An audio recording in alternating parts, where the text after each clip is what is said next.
정지용 목사의 골방 시편 강해.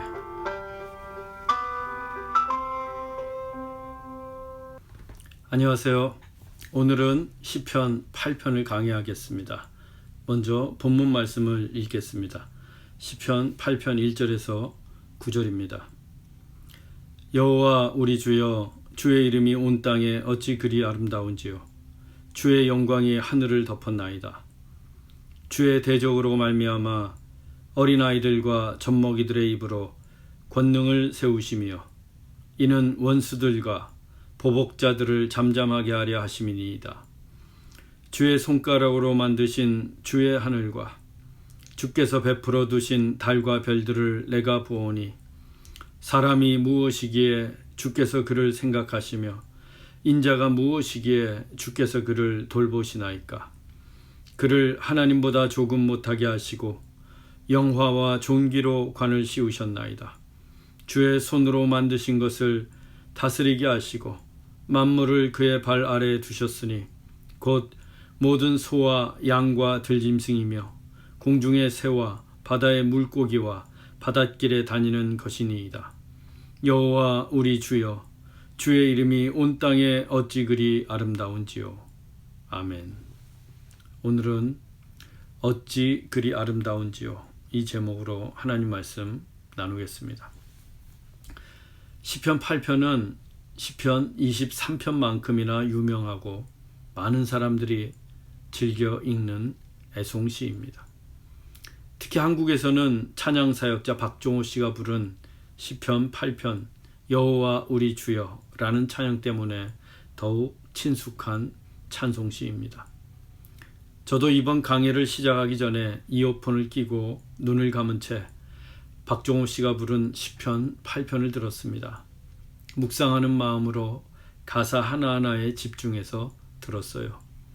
과연 아름답고 은혜로운 시편이었습니다. 음악의 선율도 아름다웠지만 다윗이 노래한 그 시구는 하늘의 별만큼이나 감미로웠습니다. 강해를 다 듣고 나신 후에 여러분들도 꼭 한번 들어보시기를 추천합니다. 시편 8편에 이런 표제가 붙어 있습니다. 다윗의 시 인도자를 따라 깃딧에 맞춘 노래.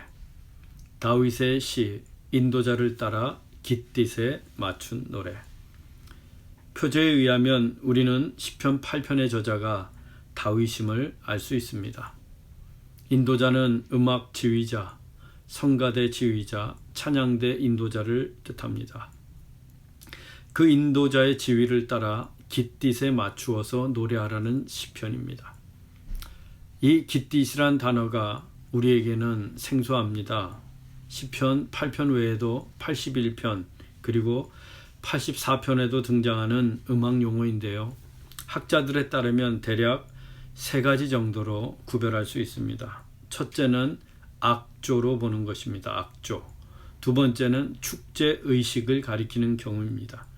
즉 악조에 따라 혹은 축제 의식에 따라 노래하라는 뜻이에요. 하지만 이보다 더 유력한 것은 이 깃딧을 수금의 일종인 기티트로 보는 것입니다. 기티트. 저도 이 견해에 동의합니다. 왜냐하면 시편에는 유난히 악기에 맞추어 부르는 노래가 많기 때문입니다. 특히 다윗의 시편이 더 그렇습니다. 기티트는 스페인 기타 모양으로 줄을 퉁기거나 치면서 연주하는 악기입니다. 사진을 보면 이런 모습입니다. 작은 기타 모양이죠. 그러고 보니까 기티트, 기타, 발음도 비슷합니다. 하지만 연관성은 없습니다. 이 기티트는 포도주가 많이 생산되는 지명을 딴 악기 이름이기 때문이에요. 즉 동네 이름이 악기 이름이 된 경우이죠. 기티트는 이스라엘의 고유한 악기가 아니라 외래 악기인데 다윗이 가드에서 가져온 것으로 알려지고 있습니다. 다윗이 한때 사울왕의 추격을 피해 가드 땅으로 도망을 가서 가드왕 아기스에게 몸을 의탁한 적이 있었습니다. 아마도 그때 다윗이 가드 땅에서 기티트를 가지고 도망다니는 서름과 타향살이의 외로움을 달래며 시편을 노래하다가 훗날 이스라엘로 가져온 듯합니다. 깃딧을 기티트로 본다면 찬양 인도자의 지휘를 따라 기티트를 연주하고 회중들이 그 기티트의 반주에 맞추어 찬양을 했던 시편이 8편입니다. 이 시편 8편이 특별한 이유는 시편 전체에서 처음으로 나오는 찬양시이기 때문입니다. 그 전까지는, 즉 1편에서 7편까지는 의인과 악인을 구별하고 혹은 하나님께 억울함을 호소하고 악인들을 벌해달라는 청원의 내용이 주를 이루었습니다. 반면에 하나님의 이름, 하나님의 영광을 찬양하는 시는 8편에 와서 비로소 처음 시작이 됩니다. 그렇다면 이 시편 8편이 시편 중에서 첫 번째 찬양시라면 시편 8편이 찬양의 문을 열고 있는 것입니다. 즉 시편 8편을 통해 시편 전체의 찬양의 문이 열리기 시작하는 것입니다. 소위 시편의 임내송이 되는 거예요. 무엇이든 처음이 중요하지 않습니까? 첫사랑, 첫눈, 첫인상, 첫 만남이 소중하듯이 찬양도 첫 번째가 소중합니다. 성경 기자가 시편 1편에서 150편을 놓고 편집을 할 때 찬양의 문을 여는 첫 번째 시편을 무엇으로 할까? 얼마나 고민이 많고 또 기도도 많이 했겠어요. 시편을 쭉 나열해 놓고 하나님께 기도합니다. 그때 성령의 감동으로 선택한 첫 번째 시편, 첫 번째 찬양시가 바로 시편 8편입니다. 그러니 얼마나 의미가 있는 시편이에요. 오늘 우리가 그 중요한 시편 8편을 함께 살펴보겠습니다. 본문 1절입니다. 여호와 우리 주여, 주의 이름이 온 땅에 어찌 그리 아름다운지요. 주의 영광이 하늘을 덮었나이다. 대부분의 시편은 새 노래로 주를 찬양하라. 비파와 수금으로 찬양하라. 너희 권능 있는 자들아 여호와를 찬양하라. 해와 달아 여호와를 찬양하라. 호흡이 있는 자마다 여호와를 찬양할지어다 등과 같이 회중이나 시편 독자들에게 여호와를 찬양하라고 명령 또는 선포하는 내용이 주를 이루고 있습니다. 그런데 시편 8편은 여호와의 이름을 부르는 것으로 시작합니다. 여호와 우리 주여. 다른 시편에서는 찾아볼 수 없는 특별한 내용입니다. 하나님의 이름인 여호와를 부르는 것으로 시편이 시작되었고 그 여호와 하나님께 직접 찬양을 부릅니다. 이것이 시편 8편이 시편에서 첫 번째 찬양시로 등장하는 이유 같기도 합니다. 즉 찬양의 대상이 누구인지, 찬양의 내용이 무엇이어야 하는지를 처음으로, 즉 본보기로 보여주는 거예요. 찬양의 대상은 여호와 하나님이시고 찬양의 내용은 그분의 이름과 그분의 영광이라는 것입니다. 찬양의 본질은 하나님 그분 자체를 노래하는 것입니다. 현대 찬양이 멜로디도 좋고 가락도 좋은데 약한 부분이 가사에 있습니다. 가사가 하나님 그분 자체를 노래하기보다는 내 상황과 내가 받은 감동, 은혜에 치중합니다. 그래서 심정적으로는 동감이 돼요. 왜? 인간적이니까. 하지만 찬양의 본질은 그게 아니에요. 찬양은 무엇보다 하나님 그분을 높이는 것입니다. 그래서 예배에는 시편 찬양이 훨씬 더 적합합니다. 먼저 여호와의 이름을 부른 다윗은 온 땅에 가득한 주의 이름이 얼마나 아름다운지를 노래했습니다. 그리고 온 하늘을 덮고 있는 주님의 영광을 선포합니다. 땅과 하늘에 충만한 하나님을 찬양하고 있어요. 신학자들은 이 시편이 다윗의 젊은 목동 시절의 경험을 노래하고 있다고 보고 있습니다. 양을 치러 나간 다윗이 들판을 쏘다니다가 넓고 푸른 초장을 보게 되었습니다.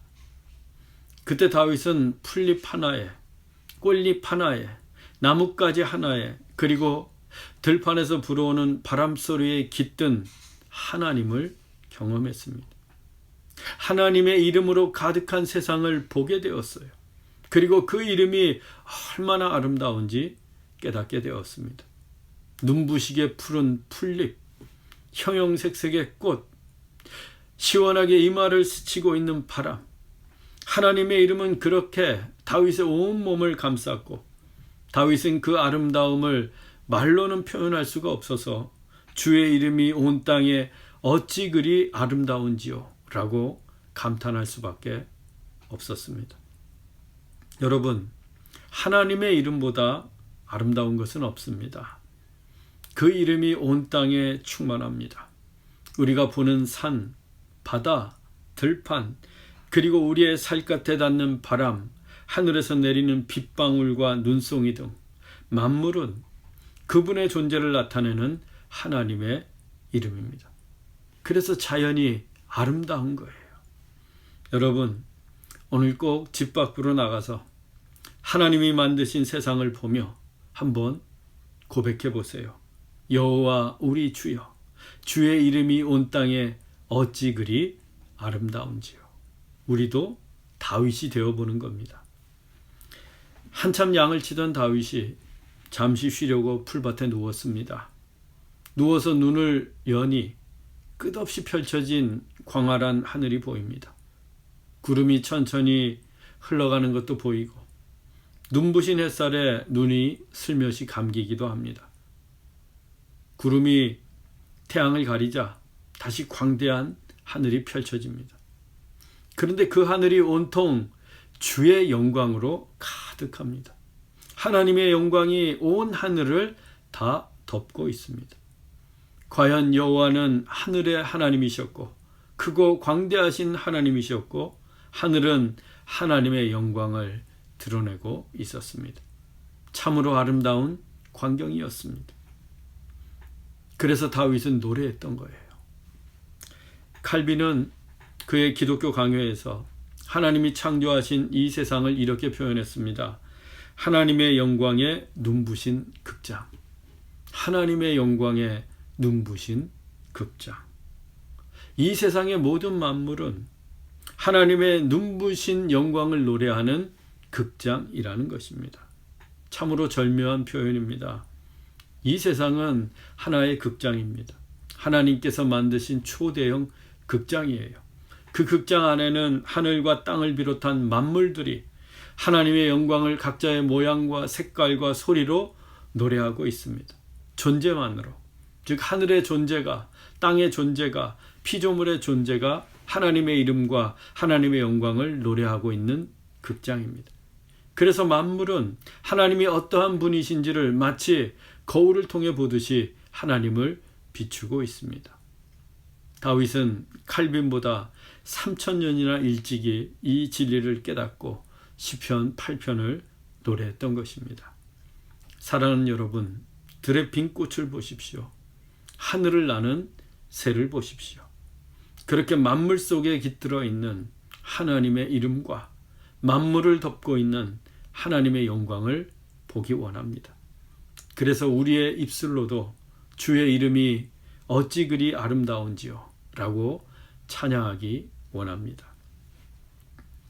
온 땅과 하늘에 당신의 이름과 영광이 충만하시도록 광대하신 하나님은 과연 어떤 사람을 사용하실까요? 하나님이 쓰시는 사람은 어떤 사람일까요? 하나님만큼이나 대단한 사람일까요? 하나님 수준에 맞추려면 뭔가 대단한 능력을 갖추고 있어야 할 것 같습니다. 아무래도 그래야 될 것만 같아요. 하지만 이어지는 본문은 우리의 예상을 보기 좋게 벗어나고 있습니다. 본문 2절입니다. 주의 대적으로 말미암아 어린아이들과 젖먹이들의 입으로 권능을 세우시며 이는 원수들과 보복자들을 잠잠하게 하려 하심이니이다. 하나님은 대적들을 상대하실 때 크고 장대한 장수들의 칼이나 창이 아니라 어린아이와 젖먹이들의 입을 사용하심으로 당신의 권능을 나타내십니다. 그래서 원수들과 보복자들이 아무 소리도 못하도록 잠잠하게 하십니다. 어린아이와 젖먹이들은 가장 연약한 존재들입니다. 대적을 상대할 무기라고는 옹알거리는 이뿐이에요. 지금 대적들은 무서운 기세로 온갖 무시무시한 무기들로 중무장을 하고 달려오고 있습니다. 하지만 하나님은 그 어린아이와 젖먹이들의 입으로 대적들을 물리치시고 그들을 침묵케 하십니다. 농담이 아닙니다. 다윗은 이 같은 일을 실제로 경험했어요. 바로 골리앗과의 싸움이었습니다. 골리앗은 키가 6규빗 한 뼘으로 거의 3m에 달하는 거인입니다. 그는 어깨에 놋단창을 메었는데 창날의 무게만 해도 600세겔, 7kg나 되었습니다. 슈퍼에서 파는 쌀 한 포가 5kg입니다. 그것도 무거워서 두 손으로 낑낑거리면서 트롤리에 실는데 골리앗은 창날이 7kg예요. 그보다도 무겁습니다. 그 창날을 긴 장대에 꽂아 휙휙 휘두릅니다. 마치 젓가락처럼.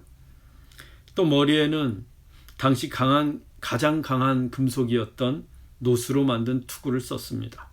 몸에는 비늘 무늬의 갑옷을 입었어요.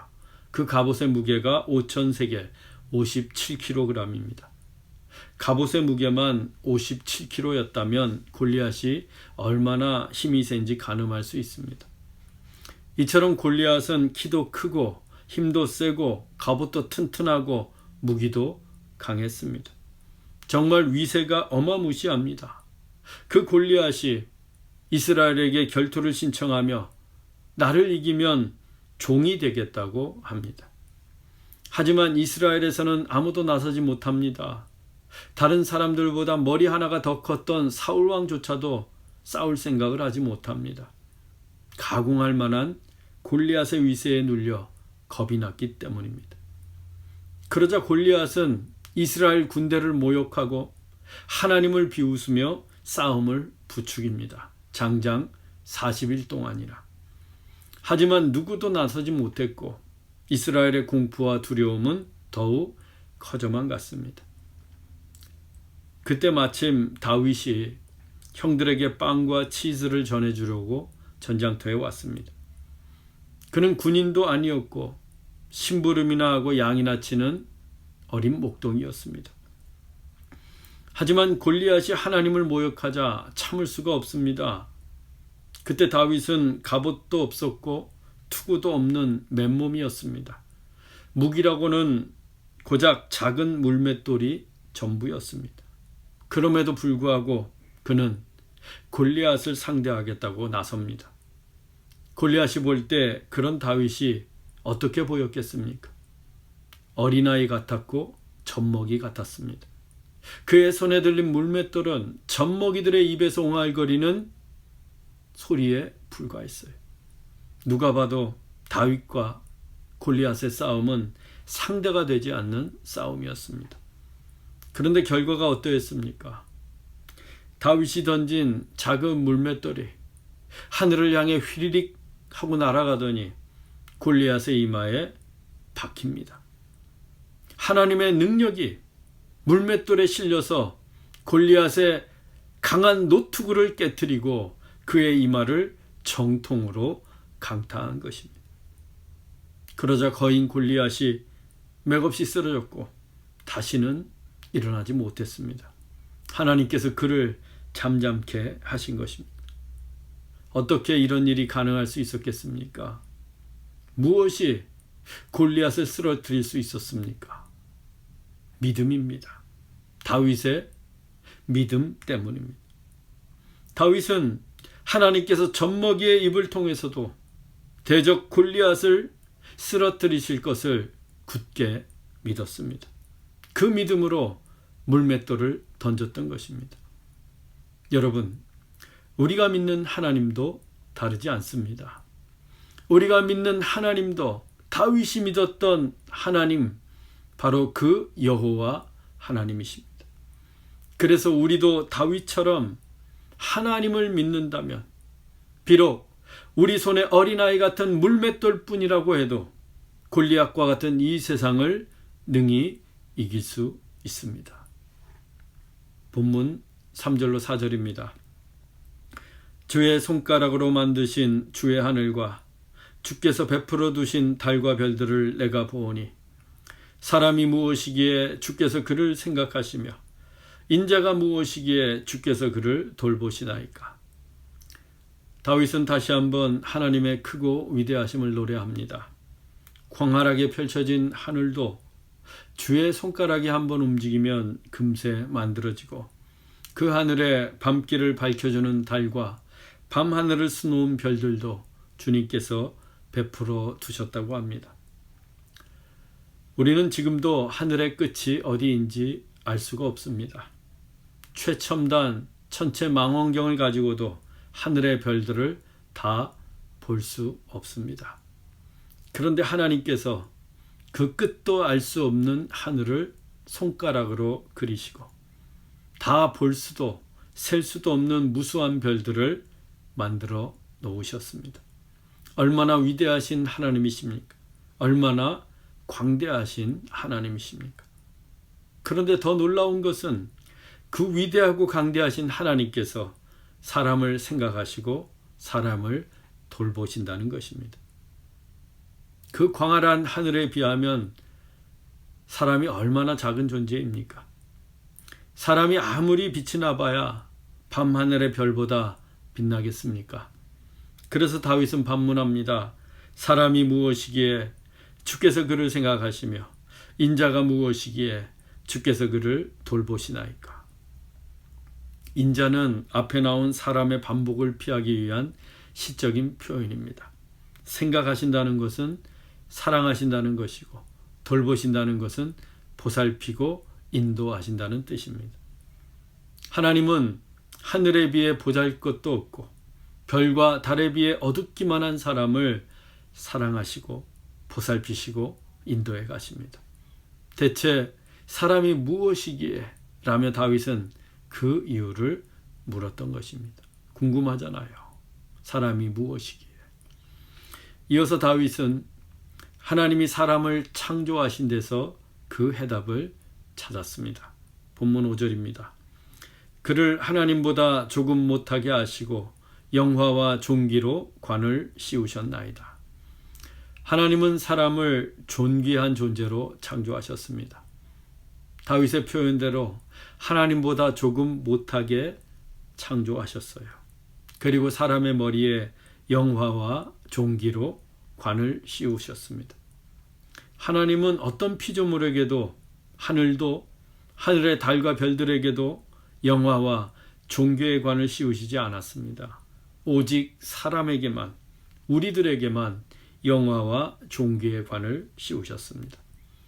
다윗은 그렇게 하나님보다 조금 못하게 사람을 지으셨다고 노래합니다. 저는 다윗의 이 표현이, 즉 하나님보다 조금 못하게 라는 고백은 매우 겸손한 표현이라고 생각합니다. 다윗의 겸손함이 드러나고 있어요.